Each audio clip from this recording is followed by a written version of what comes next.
dichosa.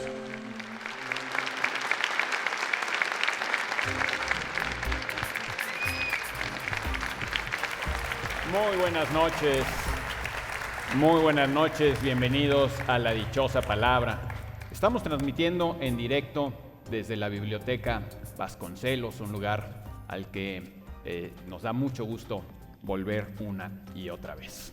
Mis dichosos colegas se presentan así con ustedes. La Biblioteca Vasconcelos cumple 10 años, el día 16, el lunes, va a haber una gran cantidad de eventos durante todo el día. Les recomendamos que visiten la página de Facebook, que es bibliotecavasconcelos.buenavista. Estamos aquí junto a la estación de Buenavista. Y se van a abrir 16 salas temáticas muy variadas, con además una integración de aspectos audiovisuales, videos, audios, etc. Algunos de las salas temáticas es uno sobre manga y cómic, manga de cómic. Hay una sala sobre primera infancia, la segunda infancia es la adolescencia, la tercera es la madurez, la cuarta es la llamada infancia irremediable, ¿sí? Y vida sana, vida práctica, si se les descompone el lavabo pueden venir y aquí lo pueden resolver. Y bueno, los invitamos pues a este espacio extraordinario. Decía Borges, yo que me figuraba el paraíso bajo la especie de una biblioteca. Este edificio fue creado especialmente para biblioteca, no como otras muchas bibliotecas que fueron antes no sé, ciudadelas, etcétera, como estuvimos la semana pasada, ¿no? Bueno, yo soy Eduardo Casar, bienvenidos a La Dichosa Palabra.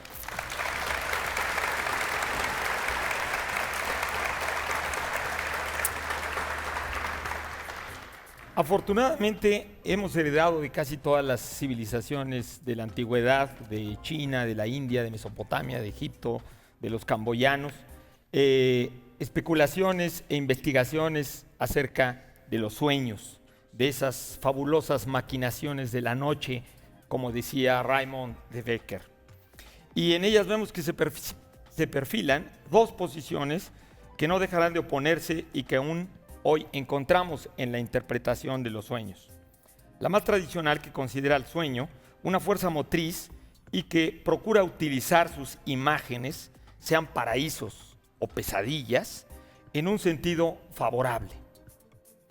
La segunda, que antiguamente era la más heterodoxa, que duda de las imágenes y procura reducir su alcance mediante el conocimiento y el análisis de las causas de esta. Por supuesto, Sigmund Freud y sus discípulos siguen esta segunda posición, y en cambio Jung, Bachelard y probablemente Fromm siguen la primera y la más tradicional. Los sueños premonitorios, malos o buenos, siempre fueron vistos como semillas que están en potencia abajo del nivel del suelo y que previsiblemente saldrán a la luz. Pero esto no significa que necesariamente lo hagan y que se transformen en espiga. El viento, la mano humana o los animales pueden transformar esto. Lo mismo vale para los sueños individuales como para los sueños colectivos, que son los mitos y las utopías. Al conocer las semillas que están debajo de nuestro inconsciente, podremos de alguna manera dejar que sucedan o no. Soy Germán Ortega Chávez, ¿cómo les va? Muy buenas noches. Gracias.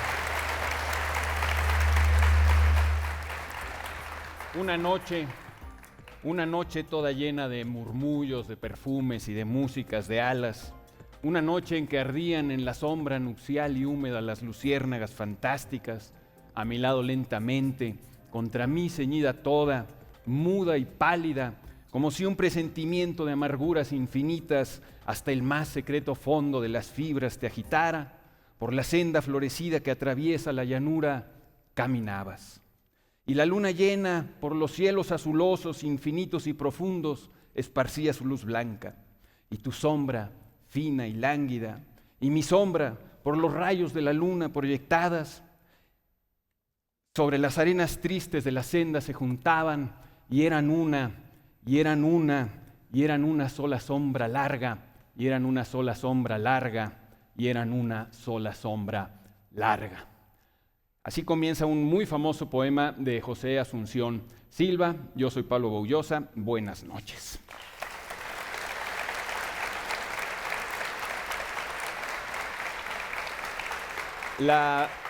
La verdad es que nos pidieron hablar sobre José Asunción Silva y yo pensé que lo mejor era repetir algunos versos de él. Esto nos lo pidió Livni Caballero Guillén, que está aquí presente. ¿Cierto, Livni?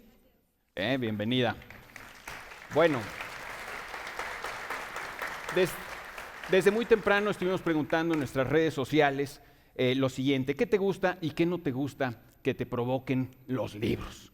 Y creo que todos tenemos muchas opiniones, o todos los lectores tenemos muchas opiniones al respecto de esto. Y si quieren repetir. Bueno. Rosario Castorena Ruiz nos dice: a mí me gusta ir a los lugares en donde se desarrollan las historias. Fernando Sabater también decía que esa era una cosa que le gustaba a él de los libros. Y María Luisa Belmont Alcántara y Francisco Hernández, y Nashieli coinciden en que no les gustan los cuentos de miedo porque les dan miedo. Para eso la mayoría, hay una coincidencia, digamos, leyendo las distintas respuestas. La mayoría coincide con esta: no me gusta que me provoquen esa sensación de vacío, la cuestión del aburrimiento. Me gusta encontrar algo que siento convertido en letras. Eso dice Juan Carlos Worting. Y hay quien recalca, y esto es muy interesante, que también nos provocan los libros emociones, tristezas, dolor, y no solamente la cuestión de la diversión, pero la emotividad ves como la intensidad pues del miedo. Diana López Nolasco lo dice así también. Bueno, recuerden que este programa vive mucho de su participación, de sus preguntas, de sus comentarios. Lo pueden hacer a través de nuestro correo electrónico, de nuestro Twitter, etcétera.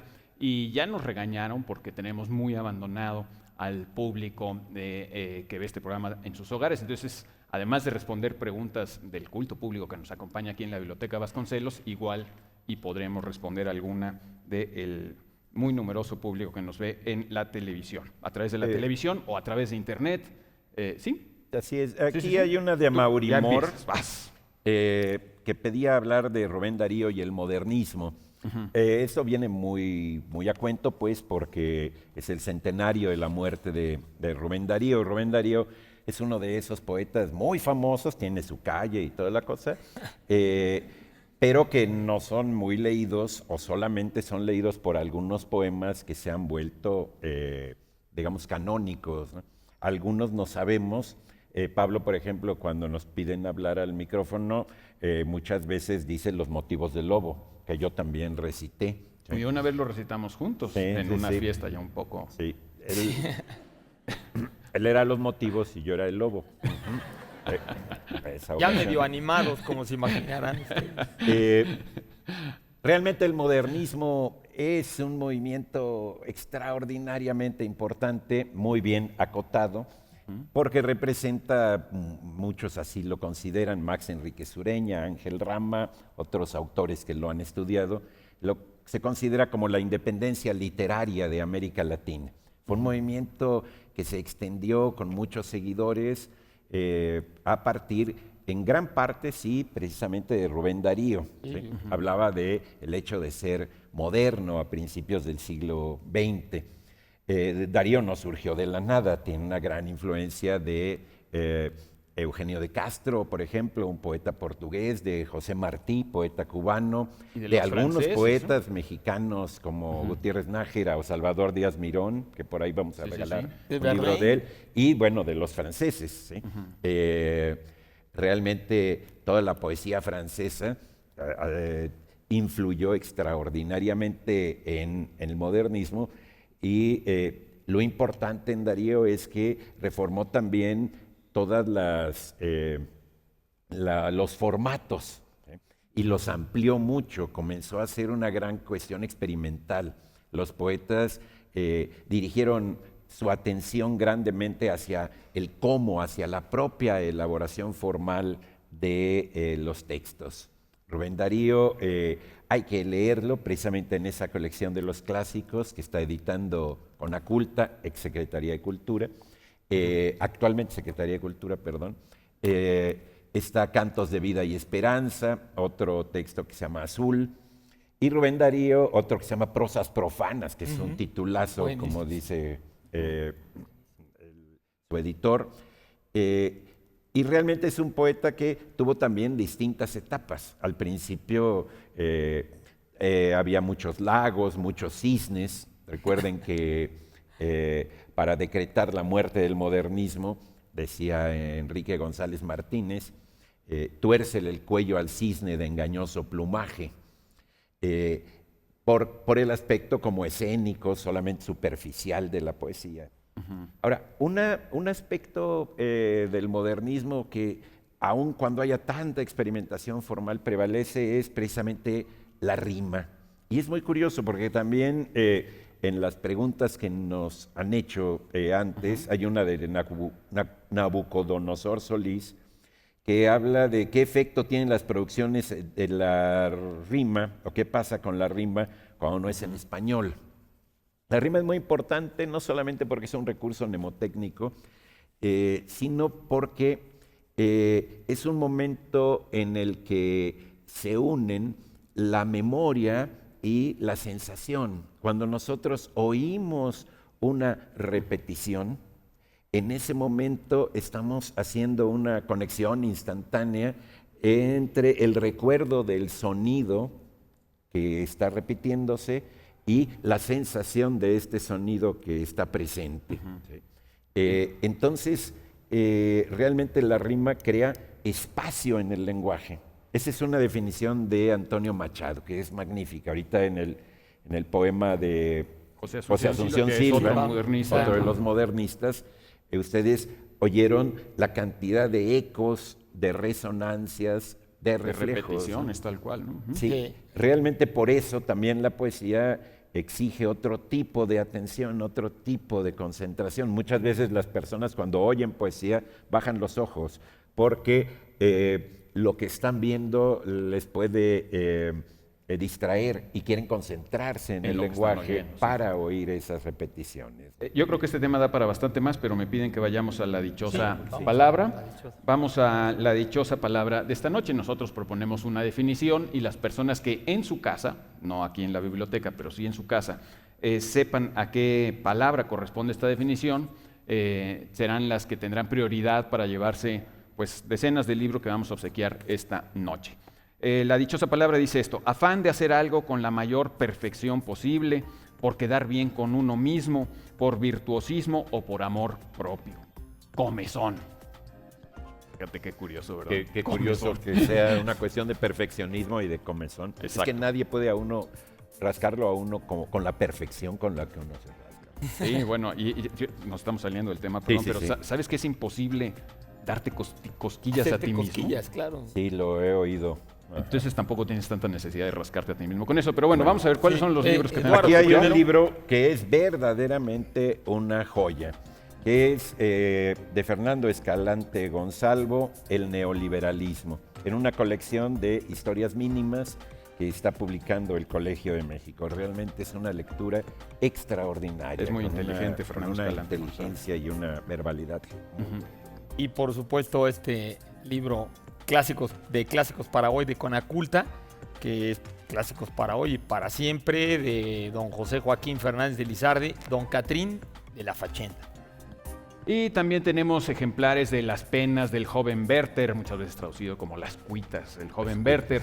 Este es un ejemplar profusamente ilustrado por Rosana Mesa, obviamente es el clásico de Goethe, es una cortesía de Sexto Piso y está muy bonito el libro. Para el público que nos acompaña aquí en la Biblioteca Vasconcelos tenemos algunas preguntas, pongan mucha atención porque también les vamos a obsequiar muy buenos libros como de Santiago Gamboa, Antonio Ortuño y muchos otros autores importantes. A ver. Levanten la mano, acuérdense, y el micrófono va a llegar a ustedes. Y dicen primero su nombre, por favor. Eso, primero su nombre y luego la respuesta. En 1921 el gobierno de Álvaro Obregón creó mediante un decreto la Secretaría de Educación Pública. ¿Quién fue el primer secretario de Educación Pública. Un hombre que también llegaría a ser un... Yo ya levanté la mano. Pero mira, bueno, ya Yo, ni la voy a acabar de aquí leer la está, aquí pregunta hay, porque ya hay muchísimas respuestas. Stephanie Porras, ¿y fue José Vasconcelos? Muy bien, felicidades.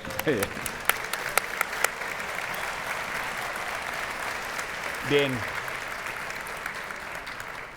Era inútil añadir más pistas, ¿verdad? Bueno, a propósito del Ulises criollo, ojo.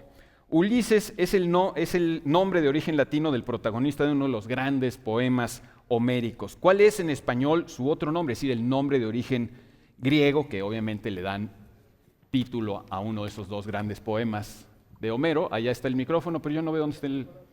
Buenas noches, ¿Tú eres? Urbano Silvestre Guinaro. A Nuestro sus amigo órdenes. Urbano Silvestre, bienvenido. Y Odiseo. la respuesta es Odiseo. Muy bien. Odiseo. Odiseo que Bueno, curiosamente, vamos. Sí. curiosamente no, nada más iba a decir que la gente a veces piensa que las etimologías son distintas, son exactamente la Sí, sí, misma sí. etimología. O Ulises es una deformación de Ulises, Odiseus, Exacto. Odiseus, que quiere decir, por cierto, herido en el muslo, Ulises. Así se llama mi hermano Ulises, que le mando un abrazo. Y que está sano de su muslo. Y que está espero. sano de su muslo. Bueno, vamos a hacer una pausa, pero les recuerdo que la próxima semana la dichosa palabra se desplaza a la Fonoteca Nacional. Vamos a hacer el programa en la Fonoteca Nacional, allá en la calle de Francisco Sosa, muy cerca de Avenida Universidad, en lo que fue en su momento la casa de Octavio Paz, donde pasó sus últimos días. Haremos una pausa y volvemos a la dichosa palabra desde la Biblioteca Vasconcelos.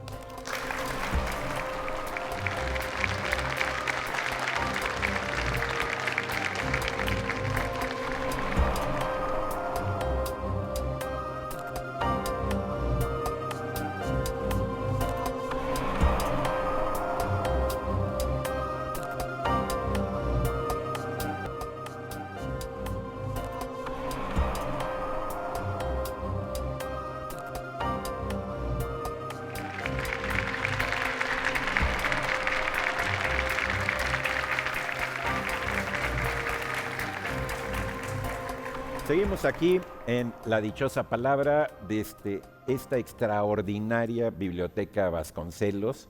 Vale la pena, si no quieren leer, no lean, pero nada más vengan a ver el edificio. Es como un sueño, es verdaderamente una maravilla. Está Alucinante, aquí, ¿verdad? también es un proyecto del arquitecto Kalach y también estamos aquí bajo la égida de una obra de Gabriel Orozco. La famosa ballena. Ujú. Saludamos a nuestros televidentes en el canal internacional del canal 22, International Channel, y a los de Radio Cosmos, allá en Chicago, la estación de la ñ. Vamos a seguir con las preguntas y con los comentarios haciéndonos pues de palabras. ¿Querían decir algo? Sí, yo quiero añadir algo sobre esto del modernismo, de que era como la Independencia, la dije yo. independencia de la literatura de América Latina. Es que fue la primera vez que un movimiento literario en español importante surgió aquí. Claro. Porque siempre, hasta ese momento, pues siempre veníamos después de España, ¿no? Influían los españoles acá. Claro, Y ya era aquí al revés. Juan Ruiz de ¿no? Alarcón hizo su carrera en España, realmente. Sor Juana pues escribía a la manera en que se había escrito Claro. en España, etcétera. Y por primera vez algo muy original surgía aquí, que los españoles a su vez, o sea, quiero decir, los de la península española, empezaron a copiar. O sea, Sí. el modernismo conquistó España también. Decía, Ahora, decía Unamuno que, por primera vez la lengua española allende el mar hablaba de cosas que no se habían hablado con el español de España. claro. Y ahora, ese fenómeno ya se ha vuelto a presentar, ¿no? Por ejemplo, con el boom. Pues el boom es un fenómeno de literatura latinoamericana que conquista, pues ya no solo España, sino el mundo, ¿no? En su momento. Y ahora, también digamos, esa independencia, pues siempre, como tú dijiste, surge de una serie de conexiones de otro tipo. Nada surge de la nada, ¿no? Tiene obviamente todas esas influencias que mencionaste. Cuando mencionaste a Paul Verlaine, hay uno de los poemas más famosos de Darío, es justamente una oda a Paul Verlaine, ¿no? Padre y maestro mágico, liróforo celeste. Liróforo. Padre y maestro mágico, liróforo celeste, que a la siringa agreste diste tu acento encantador. Panida, pan tú mismo. que púberes canéforas te ofrenden el acanto. Qué verso, ¿verdad? Que púberes canéforas te ofrenden el acanto. Y es sobre todo musical, o sea, realmente fue una explosión musical. Es como si la salsa, la rumba, los sones hubieran conquistado la lengua española, porque es musical. El modernismo está hecho de música, sobre todo, ¿no? Por eso al traducirse es difícil de traducir, sentir toda la impresión que da en español. Y la conexión que tú decías, leer poesía en la lengua que ustedes, en su lengua materna. Claro, yo solo quería aclarar también que, por supuesto, el modernismo literario, que es del que estamos platicando, aquí está conectado también con la palabra misma, con lo que se llama también modernismo en términos generales en los estilos artísticos. Digamos, algunos de ustedes estarán pensando, pues que por supuesto Antonio Gaudí y mucho de la arquitectura y de las artes, lo que se llaman las artes aplicadas en Europa, pues se llamaron modernismo, ¿no? Modernismo, y que en muchos lugares de Europa se llamaron modern style, y también se llamó Art Nouveau. Y el modernismo literario, por supuesto, se llama específicamente, como hemos platicado aquí, el que surge en América Latina y fundamentalmente con las interconexiones que hace Rubén Darío, pero está conectado con esta idea modernista en general, que incluso tiene que ver hasta con un movimiento en la escolástica cristiana, ¿no? Y que es de que a fines del siglo XIX el decadentismo europeo pues estaba como reelaborando demasiado estos neos de neogoticismo, arte neoegipcio, neocelta, que venía en las artes de la Revolución Industrial del siglo XIX, y que a fines del siglo XIX es muy interesante que pues empieza como un sentimiento de decadencia y de repetición. Y el modernismo, desde los 80 del siglo XIX, la obra de Rubén Darío fundamentalmente empieza en la última década del siglo XIX, tiene que ver con un sentido como de renovación, y que muchos dijeron, incluso muchos de los analistas de Rubén Darío decían, que tiene que ver todo con todo el modernismo en general, estilísticamente, y que es un movimiento en tensión que lo que trata es de hacer una cultura del movimiento. O sea, la misma palabra moderno quiere decir estar haciendo algo que siempre es nuevo, que siempre es original.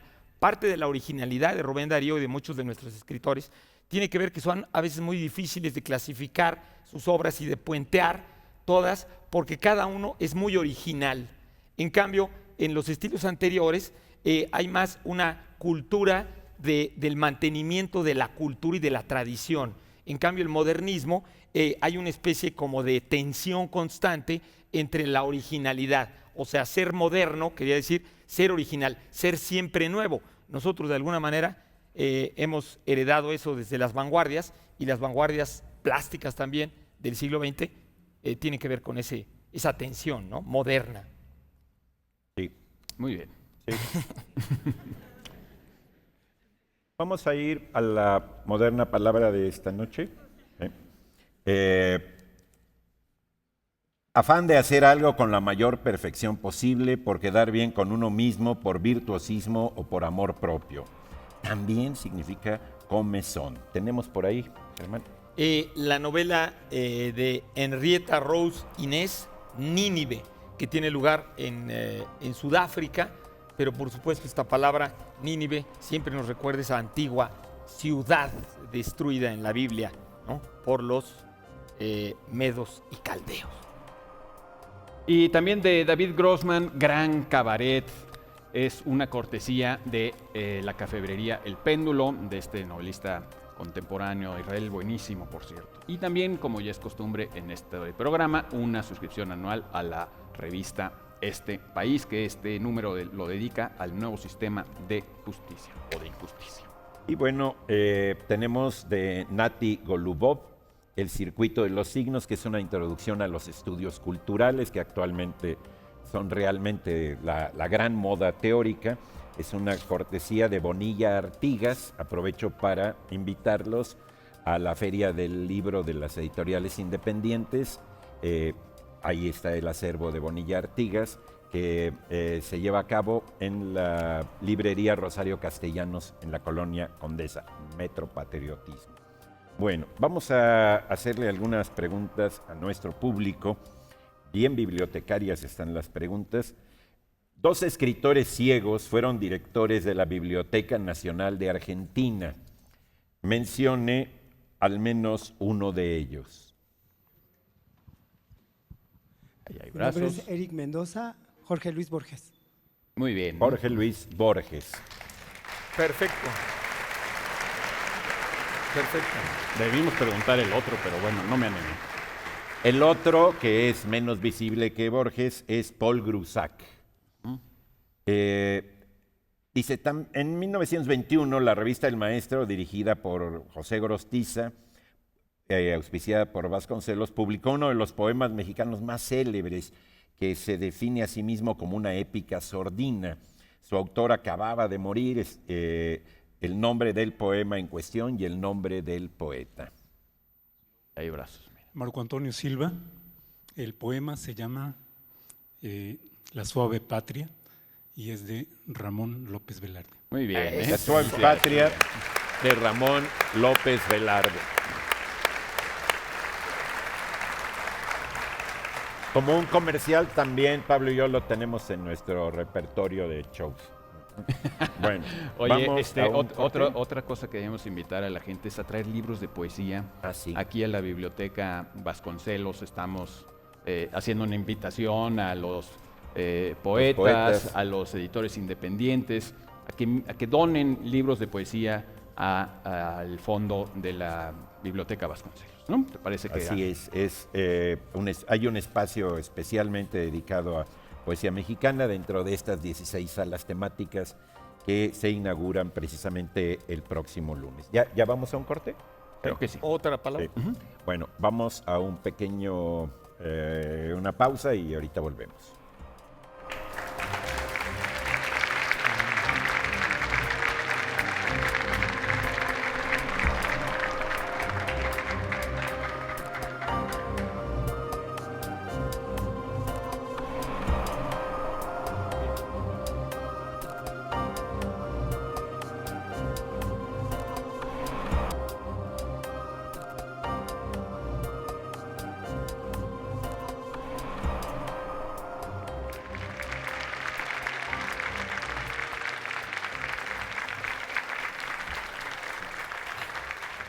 Muy buenas, aquí seguimos en la dichosa palabra. Mañana es Día del Maestro.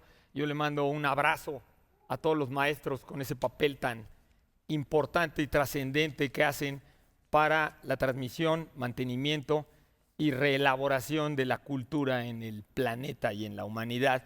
Un abrazo a mi madre y a todos mis maestros.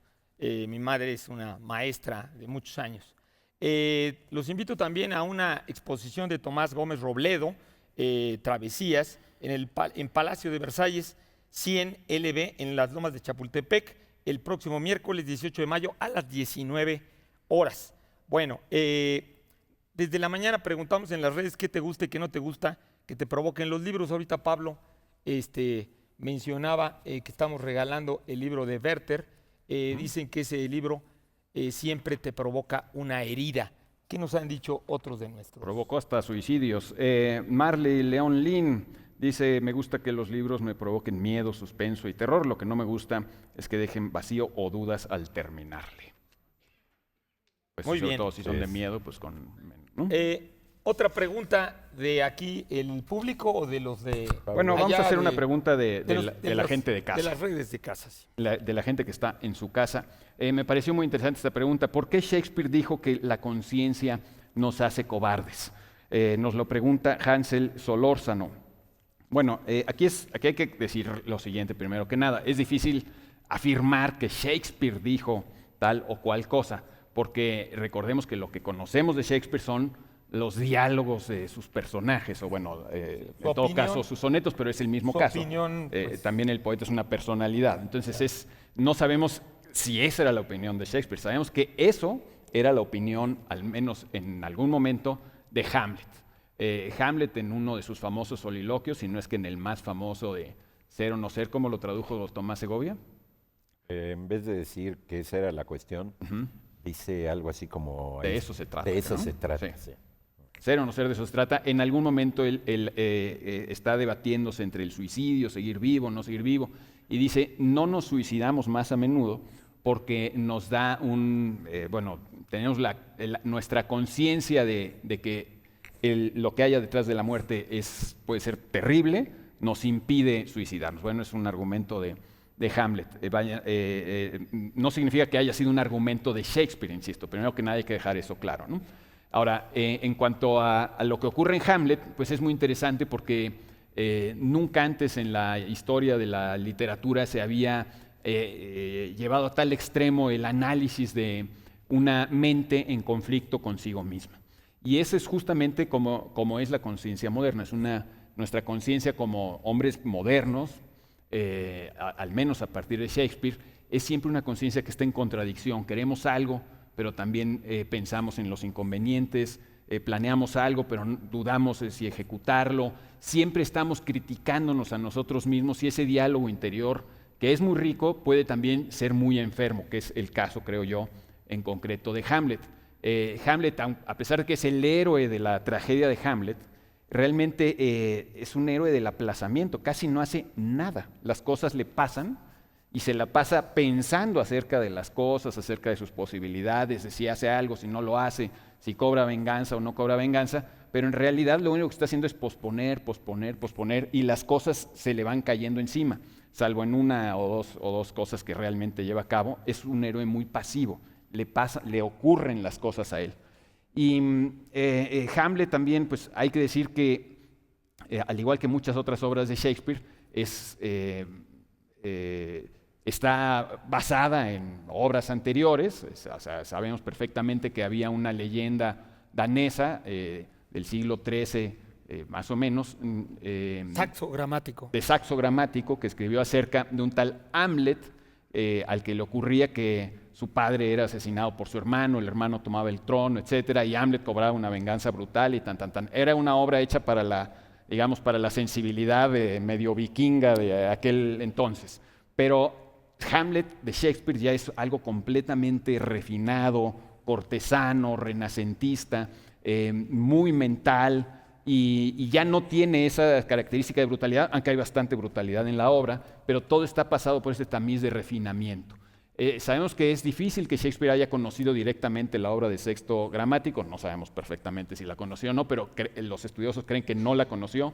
Hay también otros antecedentes de otra obra de un francés, es muy posible que no lo haya conocido, pero sí se dio la casualidad de que unos compañeros actores de Shakespeare, imagínate en la época de Shakespeare, habían ido de gira a Dinamarca. Y muy posiblemente en Dinamarca habían conocido esa historia y muchas otras historias y habían regresado a Inglaterra y se las habrían contado a Shakespeare. Y Shakespeare, a partir de eso que le contaron sus amigos, armó todo esto. Además tengo entendido que el nombre de Hamlet en danés antiguo, pero probablemente Germán lo sepa mejor que yo, significaba algo así como el tonto o el bobo, el sonso, ¿no? Hamlet ya no es nada tonto, es sumamente inteligente, pero también incapaz de actuar. Incapaz de actuar, y eso es muy desesperante incluso para el espectador de la obra. Es una obra que cuesta mucho trabajo ver, es larguísima y muy posiblemente muchos creemos que Shakespeare la escribió más bien para ser leída que para ser puesta en escena. Es una obra muy inteligente pero difícil de seguir en escena. Muchos de los, respecto a lo que has dicho, muchos de los analistas han analizado muchas de las grandes obras de Shakespeare, las que consideramos fundamentalmente escritas o al menos representadas, porque no sabemos perfectamente el orden, a partir de 1600, ¿no? El Rey Lear, Ricardo Otelo. III, Otelo, Medida por Medida, La Tempestad al final, Macbeth, y justamente todas estas obras tratan de alguna manera de lo que se llamaba en la Edad Media moralidades, o sea, son metáforas, los personajes representan tipos. Y una gran preocupación en estas obras es que notamos una evolución del personaje. Lo que decía aquí Pablo era fundamentalmente la primera impresión que tenemos de Hamlet. Por eso muchos dicen que evidentemente la opinión de Shakespeare, quién sabe cuál habrá sido, pero no era de to be or not to be, sino que ese es el momento en que el personaje no ha evolucionado, en que está todavía primitivo, que no, duda y que no se decide a hacer lo que le toca ser.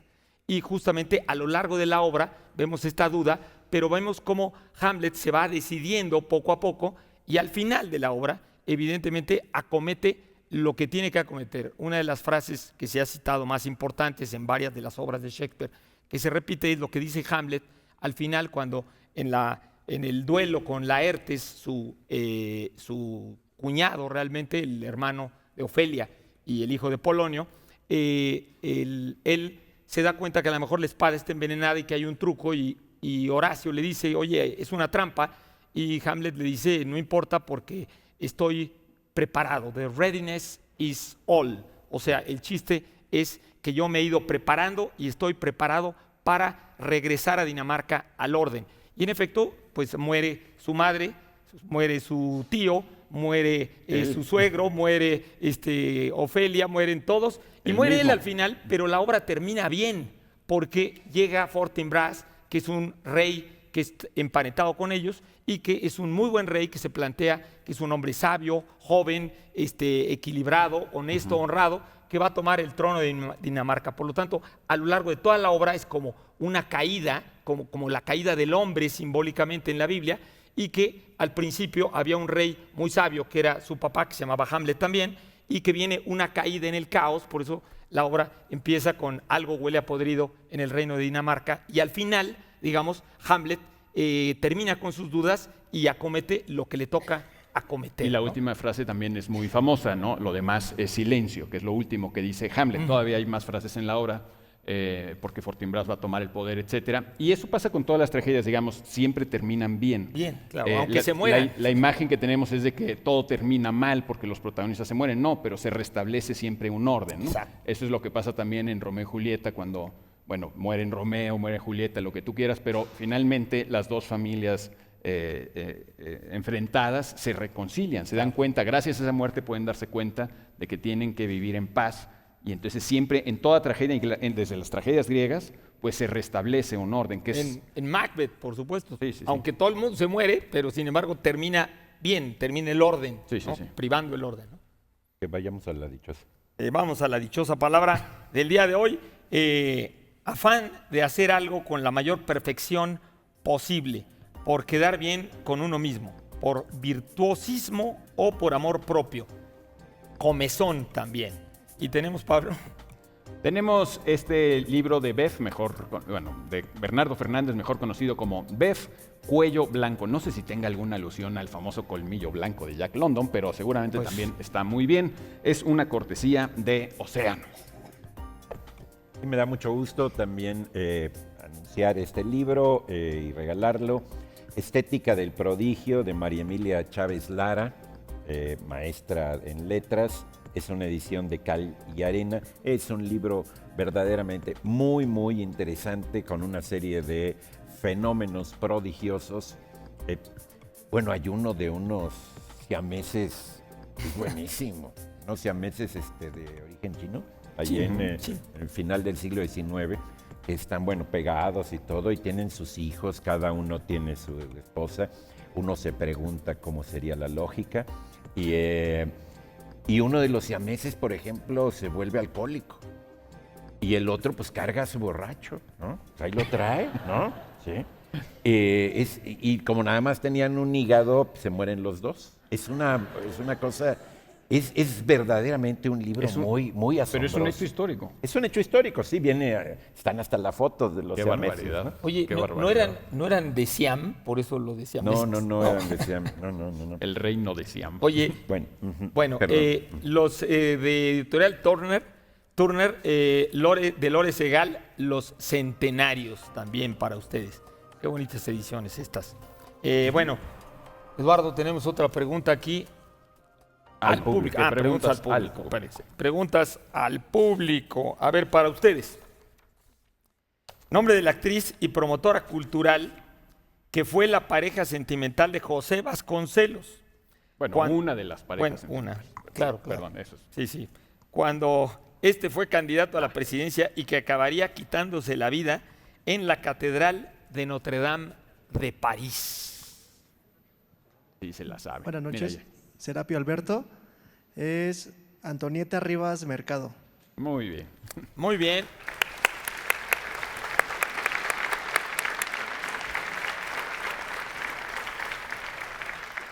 Bueno, para ustedes también, monumento archifamoso de la Ciudad de México que fue creación del padre de Antonieta Rivas Mercado, don Antonio Rivas Mercado, quien encargó sus esculturas al italiano Enrique Alciati y la obra civil a Roberto Gayol, que fue el que hizo la obra estructural. A ver. Armando y el monumento El Ángel de la Independencia. Muy bien. Muy bien, perfecto.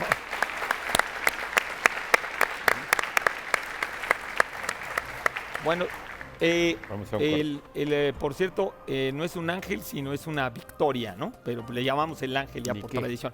Vamos ahora a un corte y ahora regresamos.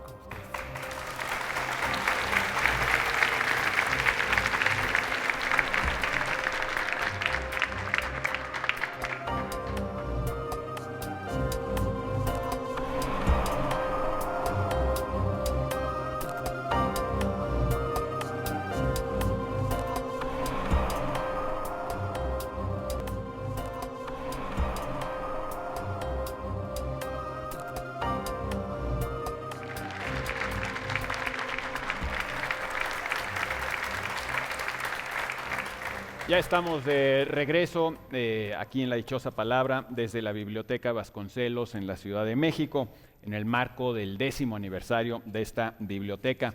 Felicitamos mucho no solamente a Daniel Goldin, el director de la biblioteca, y a todos los trabajadores y voluntarios que acuden a esta biblioteca, sino sobre todo los usuarios de esta biblioteca, que son multitud.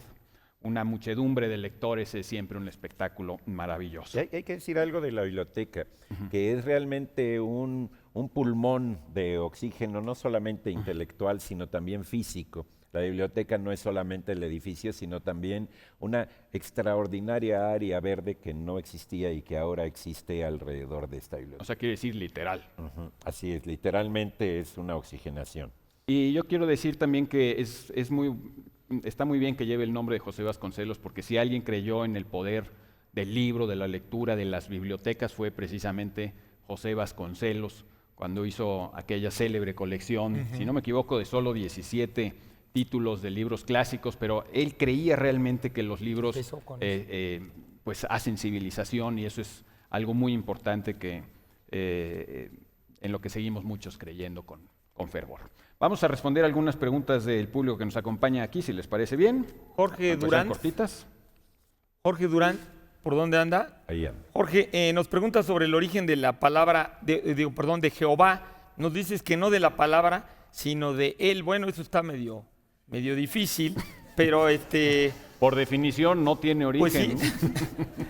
sí. Pero nos dices que si Jehová es un Dios caldeo, aunque no quieres el origen de la palabra, probablemente la palabra nos ayude a entender qué tan caldeo era el nombre. Evidentemente, el nombre del Dios bíblico del Antiguo Testamento, como en hebreo y en las lenguas semíticas hasta el siglo XX no había vocales, solamente eran puras consonantes, que en hebreo son yod, que sería la Y, yod, G, que sería como una especie de H, Vau, que sería la B chica, y luego una H, ¿no? Entonces sería Yod, G, Vau, G, ¿no? Y esa raíz, digamos, como no sabían cuál era el nombre, digamos, ya en épocas históricas, en la época en que se escribió la Biblia, como nosotros la conocemos, en el siglo V antes de Cristo, se le metieron consonantes alternativamente. Si ustedes pueden ponerle un tipo de consonantes, sería Jehová o sería Yahvé, ¿no? Y por eso se usan las dos formas. De hecho, se cree que el origen de esas consonantes tiene que ver con una antigua diosa, que era la diosa Hebe, alguna vez lo mencionamos aquí, y que era la I, que quería decir yo, Eva, Jeve, y que probablemente era el origen de los hebreos. El otro día en un programa lo comentamos, o sea que el nombre de Jehová evidentemente vendría de divinidades cananeas y de divinidades semíticas anteriores, al menos su nombre, ¿no? Su trascendencia, pues esa, cada quien la percibimos de una manera distinta, ¿no? Muy bien, a propósito del Día del Maestro, a mí me gustaría responder algo muy rápido. Sí. Nos pregunta María Teresa Arrevillaga. Bienvenida María Teresa, que está aquí en primerísima fila. Nos pregunta, con motivo del Día del Maestro, ¿podrían hablar de la palabra cátedra? Bueno, cátedra es realmente una silla. Entre los griegos había la cátedra, que era una silla, pero con brazos. Y esto es importante, sobre todo en el mundo latino, no sé si también era así en el griego, yo creo que no, pero en el mundo latino, donde ya estaba muy estructurada la educación, los maestros se sentaban en la cátedra, que era esta silla con brazos, poderosa. Y los alumnos se sentaban en algo que, si no me equivoco, se llamaba algo así como sub no sé qué, que era pues un banquito, no tenían ni siquiera respaldo, porque también existía la silla convencional sin brazos, que era pues la silla, viene creo que se decía sila o algo así, pero digamos, había al menos esos 3 tipos de sillas. Los maestros se sentaban en la más importante y los alumnos pues en banquitos. Era realmente un reconocimiento también a la jerarquía que tenía el maestro. Y de ahí, obviamente, derivan pues todas estas palabras como, bueno, dar cátedra o la propia palabra catedral, que es el lugar donde está la cátedra del obispo, las sillas estas elegantísimas que hay en las catedrales, pues aluden justamente a eso. Y catedral también de ahí viene. Sí, catedral viene de ahí, viene de la silla que ocupaba el obispo, que era una especie de trono casi. Y viene de ahí catecismo, por supuesto, el catecismo, cátedra, la clase catecismo, el que se toma también teológicamente, y por supuesto viene también la palabra que se le da a los niños que se van a bautizar, aunque tengan unos días de nacidos, que es catecúmeno. Le pueden preguntar a los curas, y quiere decir el que ya recibió la cátedra. O sea, el niñito bebé se supone que ya recibió toda la enseñanza para poder recibir el bautismo. Porque antes, como ustedes saben, los bautismos no eran de bebés, sino eran de adultos, ¿no? Entonces, primero tenía uno que recibir el catecismo, ¿no? Había que tener edad para eso. Sí. Yo aquí tengo 2 preguntas que son realmente... daría la misma respuesta, una de Carlos Martínez Caballero y otra de Yanira Julieta Martínez, que por ahí aquí andarán. Ahí andan. Y sí, vienen juntos, mira, te dije. Porque uno pregunta qué es una sinécdoque, y otro pregunta qué es una metonimia. La pregunta está muy emparentada porque es casi lo mismo. Es una sustitución, una manera de hablar con una palabra con la que sustituimos algo, en el caso de la metonimia, del efecto por la causa, en el caso de la sinécdoque, del todo por la parte, del género por la especie, de la cosa por la materia con la que está hecha. Cuando hablamos de cátedra, todo el tiempo con metonimias. Cuando hablamos de cátedra no decimos que nada más tenga la pura sentido sillita, de silla, ¿no? ¿sí? Sino también todo lo que implica. Cuando alguien dice un Rioja, se refiere a no a la provincia de La Rioja, sino a un vino que se produce en La Rioja. Incluso la palabra tequila es una metonimia. Todo el tiempo utilizamos metonimias, decimos, bueno, es que ya peina canas, ¿no? Quiere decir que, bueno, que ya las trae él puestas, ¿sí? ¿Sí? Una cabeza de ganado no es solamente la pura cabeza, ¿no? A mí me gusta mucho la metonimia porque realmente una manera de jugar y divertirse con el lenguaje es desmetonimizar las metonimias, ¿sí? Y entonces tomarlas al pie de la letra. Sí, como la cabeza de ganado, que yo sí me la estoy imaginando y pensé que era un espectáculo aterrador. Y ya vamos con la dichosa respuesta. Perdón, ahora sí perdí el audio porque ya no oí nada, Sí, así que ya vayamos a ustedes me guían porque yo voy en piloto automático. Vamos a dar la respuesta a la dichosa palabra de esta noche. Afán de hacer algo con la mayor perfección posible, por quedar bien con uno mismo, por virtuosismo o por amor propio. Comezón. La respuesta era prurito. Ahí está. Prurito. Sí. Hay quien tiene Está mucho. padre la palabra. Súper. prurito. Los invitamos de nuevo el próximo sábado a acudir a La Dichosa Palabra en vivo. Vamos a estar ahora en el sur de la ciudad, en la Fonoteca Nacional, que se ubica en Francisco Sosa 383. La colonia Santa Catarina está realmente a unos cuantos metros de Avenida Universidad, muy cerca del metro Miguel Ángel de Quevedo. ¿Algo más que me falta añadir, chicos?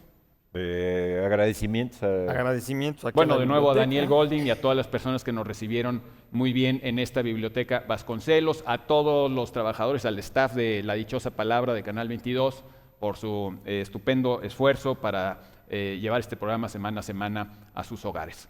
Dicho lo cual, nos vamos a despedir. Germán Ortega, Eduardo Casar, además la próxima Ando, semana Eduardo. entiendo que vuelve Laura. Sí, ya regresa Laura, ahorita no estaba. Ok. Bueno, es que mucha gente a lo mejor no se dio cuenta.